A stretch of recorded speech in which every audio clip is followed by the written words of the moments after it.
මේක ගොඩාක් මිනිස්සු බයික් වලින් ගොඩාක් දුර ගමන් ගිහින් තියෙන කියලා මම දන්නවා.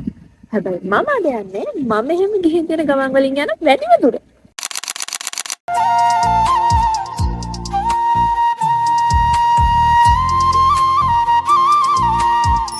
Hi Smileys, welcome back to my YouTube channel. ඉතින් දැන් වෙලාව 4ට විතර ඇති. අපි 5 මාර්ච් විතර තමයි ගෙදර යන්න හිතාගෙන ඉන්නේ. මම දැන් තමයි හැරුනේ. බලමු මොන දවස කොහොම වෙයිද කියලා. මම ඉක්මනට ලෑස්ති වෙලා ඉන්නම්. අපි යන ගමන් වැඩි විස්තර කතා කරමු. කියන්න සන්තෝෂයි මිත්‍රවරුනි, අපි දැන් එළියට බහැලා පැය භාගයක්වත් ගියේ නෑ. වැහි දෙයියෝ අපිට හොඳ වැස්සක් එක්ක හොඳ වෙල්කම් එකක් දුන්නා. මේ වෙලේ අපිට තේරුණා අපි එළියට වැස්ස දවසේ කාලගුණය එච්චර හොඳ තත්ත්වයක් නෑ කියලා. හැබැයි අපහු හැරිලා යන්න අපි දෙන්නගේ කිසිම අදහසක් තිබුණේ නෑ. මම කාලෙකින් බයික් එකක මෙහෙම දුර ගමනක් ගිහින් නෑ. අනිත් එක මෙච්චර දුර ගමනක් නම් කොහොමටත් ගිහින් නැහැ. ඒකද මේ ගමන බයික් එකේ යන්න මට සෑහෙන ලොකු උණක් තිබුණා. හස්බන්ඩ් පුසානම් ඉතින් යාළුවොත් එක්ක දුර ගමන් බයික් වල ඕන තරම් ගිහින් තියෙනවා. ඉතින් ඒතකොට මාව අරන් යන්නේ නැහැ. මම ඔයාලට කිව්වේ නැහැ අපි මේ කොහෙද යන්නේ කියලා. අපි මේ යන්නේ අනුරාධපුරේ.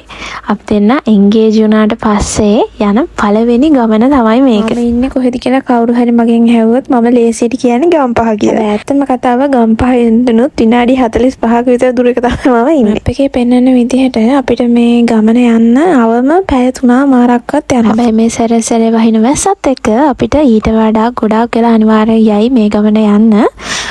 පළවෙනි වතාවේ අපි වැස්සට නැවතිලා හිටියා විනාඩි 45ක් විතර. මේ වෙලාවේ නම් වහිනක නතර වෙලා තියෙන්නේ. හැබැයි අහස දිහා බැලුවාම නම් කොයි වෙලේ අපව අඬන්න පටන් ගන්නේද කියලා ෂුවර් කරන්න බෑ. මා සමගින් මා දෙස බලා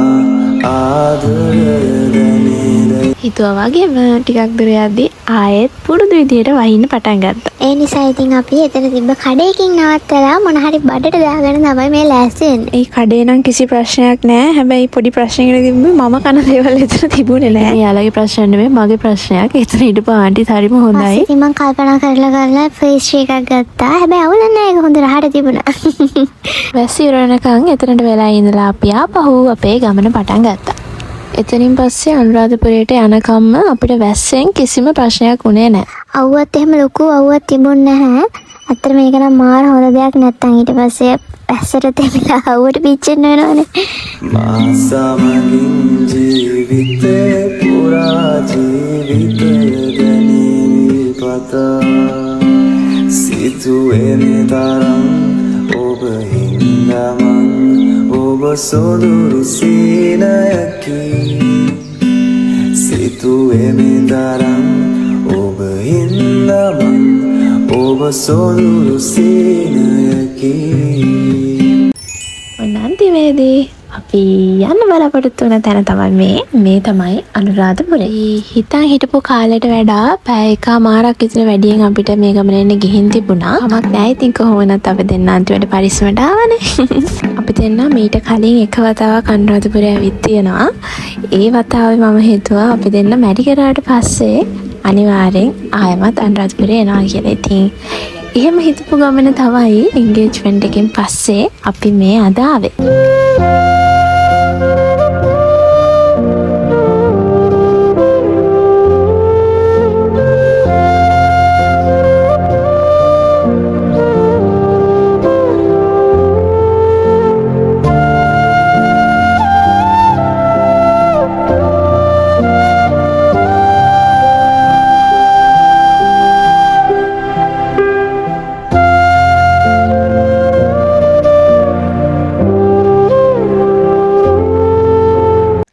මීට කලින් කොච්චර අනුරාධපුරේ ගිහින් තිබ්බත් මං නාගපොකුණ කියන එක දැකලා තිබුණේ නැහැ. රුවන්වැලි සෑයේ බටහිර දොරටුව තියෙන පැත්තේ තමයිලු මේ නාගපොකුණ කියන එක තියෙන්නේ. දැන් මාස 2-3කට විතර කලින් අපේ අම්මලා මම නැතුව අනුරාධපුරේ ආවා.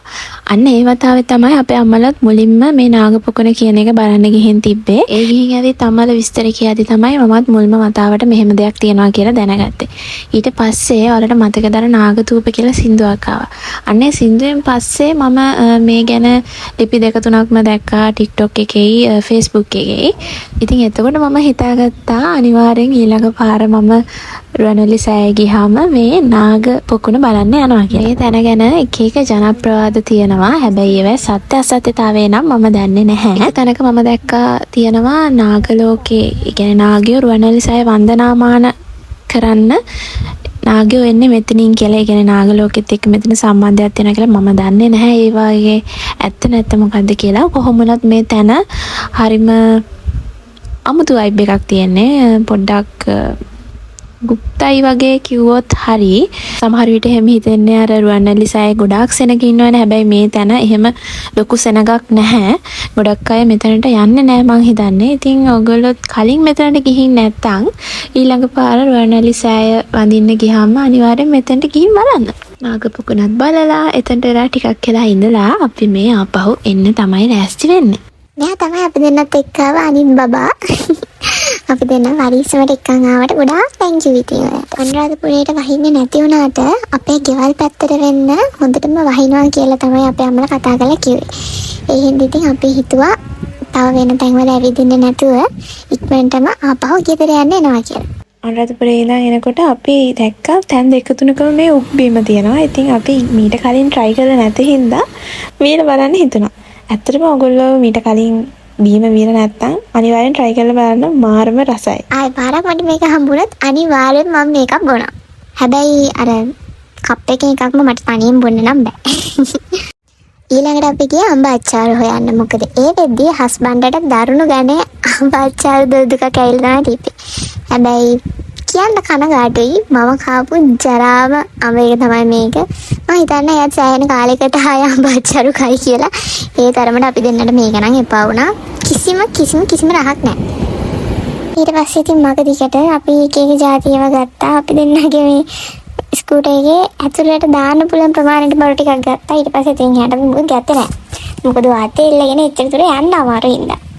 ආයෙමත් මේ පටන් ගන්නේ අපි ඉත්තේ මෙන වෙලාව. තැන් වල ආයෙමත් නවත්ත තමයි අපිට එන ගමනේ එන්න උනේත් ඒ තරමට වහිනා නේ මන්ද යනකොට තී වැස්ස ප්‍රමාණයට වඩා එනකොට වහිනවා මං හිතා. මේ කූටි මණිකේ. ඇයි? මේකෙන් බිලන්න සුදු උන. කලු. ඕකට නම් පේන්නේ. ඔව් පොඩ්ඩේ. වලේ. මොකද්ද?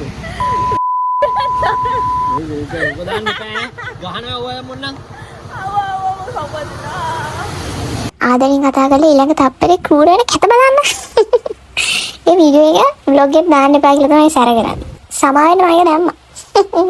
උණුදු වඩේ කියන්නේ මොන විදියට හැදුවත් ඕන වෙලාවක මම කන්න ආසම කෑමක්. ඉතින් යනකොට මම මෙතන දැකලා අපි මෙතන චූටි උණුදු වඩේ අරගෙන ගියා. ඒක හරිම චූටි. ඇස්සේ සීතලට මේ කෑම මරු. මේ වෙද්දි තැන් වල වැස්සට අහුවෙලා අපි දෙන්න හොඳටම තෙමිලා හිටියේ. අපි දෙන්න කෑම කන්න ගියත් නිකන් තෙමිච්ච කුකුල්ලු දෙන්නෙක් වගේ. ඊළඟට අපි අහුනේ වැස්සකට නෙමෙයි. අවුවයි වැස්සයි නරියගේ මගුලයි තියෙන එකට. කොහොම හරි මේ වෙද්දි නම් මම හොඳටම ඥාව් වෙලා ඉන්නේ. ඇති වෙලා මේ දවස් තරම් වැස්සට තෙමුණ දවසක් මට මතක නැහැ කවදාවත් මම මෙච්චර තෙමිලා නැහැ. ඔන්න ඒ විදිහට තමයි මේ ගමන ඉවරුනේ. එහෙනම් ඊළඟ vlog එකෙන් හම්බ වෙනකන් හැමෝම සතුටින් පරිස්සමෙන් ඉන්න.